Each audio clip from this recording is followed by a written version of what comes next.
Hello students, आज हम आपको एक्सप्लेन करेंगे गद्य खंड का चैप्टर 6 शुक्र तारे के समान। पहले हम इसका आपको सार समझा दें इस चैप्टर का। प्रस्तुत पाठ शुक्र तारे के समान में लेखक ने गांधी जी के निजी सचिव महादेव भाई देसाई की बेजोड़ प्रतिभा और उनकी व्यस्ततम दिनचर्या को अच्छी तरह से पाठकों तक पहुंचाया है। उन्होंने महादेव भाई की तुलना शुक्र तारे से की है, जो पूरे आकाश को जगमगाकर दुनिया को मुग्ध करके यानी अपनी ओर आकर्षित करके फिर अस्त हो जाता है, यानी फिर वो शांत हो जाता है कुछ समय के पश्चात।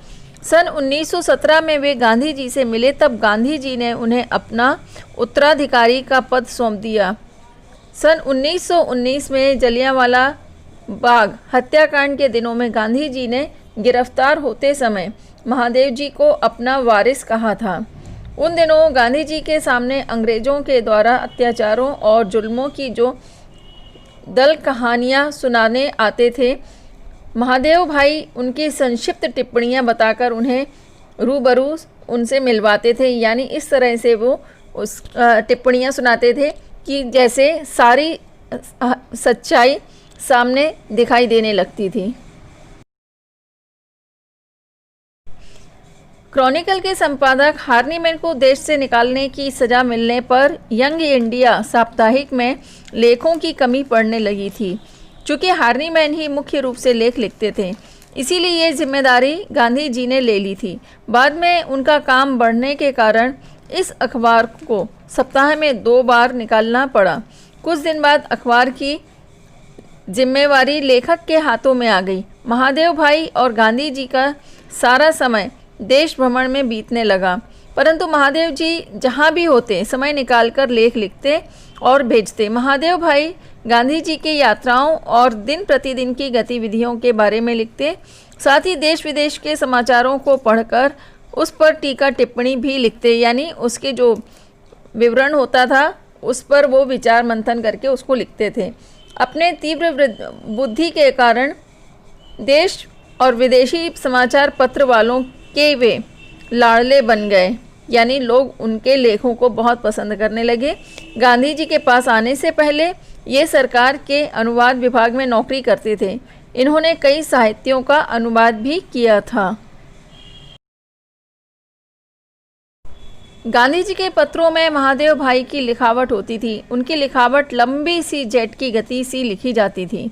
वे शॉर्ट हैंड तो नहीं जानते थे। शॉर्ट हैंड एक विधि होती है, शब्दों की आकार में उसको लिख करके कम से कम चिन्ह बनाकर अधिक से अधिक लिखा जाता है, उसे शॉर्ट हैंड कहा जाता है। परंतु इनकी लेखनी में कॉमा मात्र की भी गलती नहीं होती थी। वो इसलिए गांधी जी भी अपने मिलने वालों से बातचीत को उनकी नोटबुक से मिलान करने को कहते थे। वे अपने बड़े बड़े झोलों में ताज़े समाचार पत्र और पुस्तकें रखा करते थे, जिससे वे रेलगाड़ी, रैलियों तथा सभाओं में पढ़ते थे या फिर नवजीवन या यंग इंडिया के लिए लेख लिखते रहते थे। वे इतने व्यस्त समय में अपने लिए कब वक्त निकालते थे पता ही नहीं चलता था। 1 घंटे में 4 घंटों का काम निपटा देते थे। महादेव भाई भी गांधी जी के जीवन में इतने रच बस गए थे कि उनके बिना महादेव भाई की अकेले कल्पना नहीं की जा सकती। उन्होंने गांधी जी की पुस्तक सत्य का प्रयोग का अंग्रेजी अनुवाद भी किया था। सन 1934-35 में गांधी जी ने मगनवाड़ों से चलकर सेगांव चले गए, परंतु महादेव जी मगनवाड़ी में ही रहे। वे रोज़ यहाँ से पैदल चलकर सेगांव जाते तथा शाम को काम निपटाकर वापस आते, जो कि कुल मिला 11 मील था। इस कारण उनके स्वास्थ्य पर प्रतिकूल प्रभाव पड़ा और वे अकाल मृत्यु को प्राप्त हुए। इनकी मृत्यु का दुख गांधी जी को आजीवन रहा। स्टूडेंट्स, अब हम शुक्र तारे के समान के जो लेखक हैं उनके जीवन परिचय के बारे में जानकारी लेते हैं, थोड़ा सा जानते हैं। शुक्र तारे के समान गद्य खंड के लेखक हैं श्री स्वामी आनंद। इनका जीवन परिचय इस तरह से है। सन्यासी स्वामी आनंद का जन्म गुजरात की कठियावाड़ जिले के किमड़ी गांव में सन 1887 में हुआ था। इनका मूल नाम हिम्मतलाल था। जब ये 10 साल के थे तभी कुछ साधु इन्हें अपने साथ हिमालय की ओर ले गए और इनका नामकरण किया स्वामी आनंद। सन 1907 में स्वामी आनंद स्वतंत्रता आंदोलन से जुड़ गए। महाराष्ट्र से कुछ समय तक तरुण हिंद अखबार निकाला, फिर बाल गंगाधर तिलक के केसरी अखबार से ये जुड़ गए थे। सन 1917 में गांधी जी के संसर्ग में आने के बाद, यानी गांधी जी के संपर्क में आने के बाद, उन्हीं के निर्देशन में, यानी उनके आदेशानुसार, उनके डायरेक्शन में नवजीवन और यंग इंडिया की प्रसार व्यवस्था संभाली। इसी बहाने इन्हें गांधी जी और उनके निजी सहयोगी महादेव भाई देसाई और बाद में प्यारे लाल जी को निकट से जानने का अवसर मिला।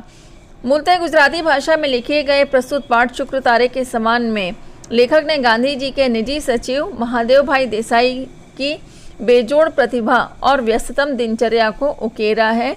लेखक अपने इस रेखा चित्र के नायक के व्यक्तित्व और उसकी ऊर्जा, उसकी लगन और प्रतिभा से अभिभूत हैं। महादेव भाई की सरलता, सज्जनता, निष्ठा, समर्पण, लगन और निराभिमान को लेखक ने पूरी ईमानदारी से अपने शब्दों में पिरोया है। इनकी लेखनी महादेव जी के व्यक्तित्व का ऐसा चित्र खींचने में सफल रही है कि पाठक को महादेव भाई पर अभिमान होने लगता है। लेखक के अनुसार कोई भी महान व्यक्ति महानतम कार्य तभी कर पाता है जब उसके साथ ऐसे सहयोगी हों जो उसकी तमाम चिंताओं, उलझनों को अपने सिर पर ले लें, यानी सारे सॉल्यूशंस वो बताने लगे या उनकी समस्या को सुलझाने लगे। गांधी जी के लिए महादेव भाई और भाई प्यारे लाल जी ऐसी ही शख्सियत थे। अब हम आपको इस चैप्टर के क्वेश्चन आंसर्स एक्सप्लेन करते हैं। पहला है, निम्नलिखित प्रश्नों के उत्तर एक या दो पंक्तियों में दीजिए। इसका पहला क्वेश्चन है, महादेव भाई अपना परिचय किस रूप में देते थे?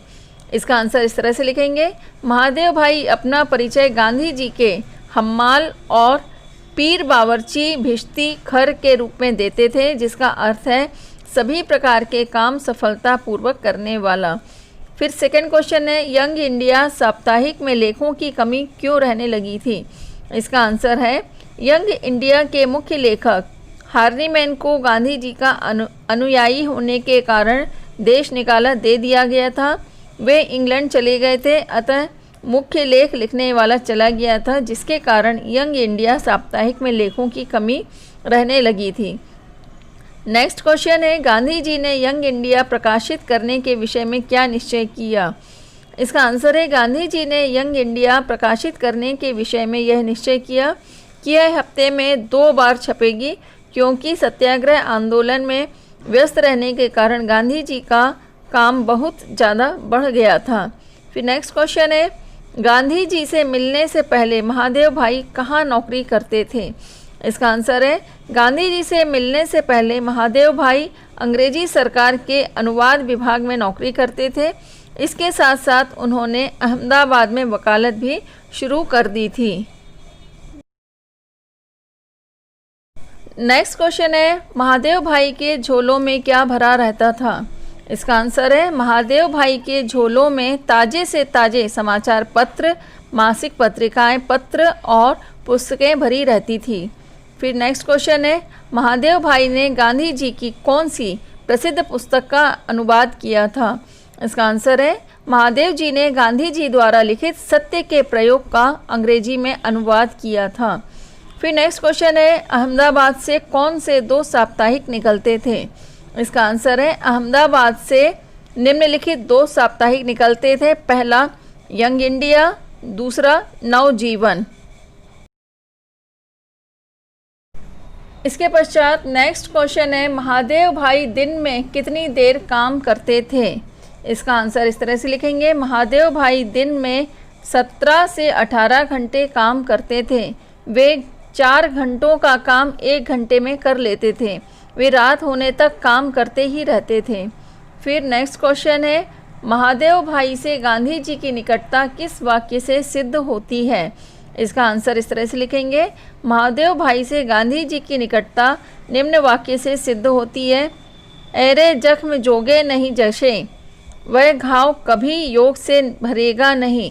महादेव भाई की मृत्यु के बाद भी गांधी जी जब कभी प्यारे लाल जी को बुलाते तो उनके मुख से अनायास महादेव ही निकलता।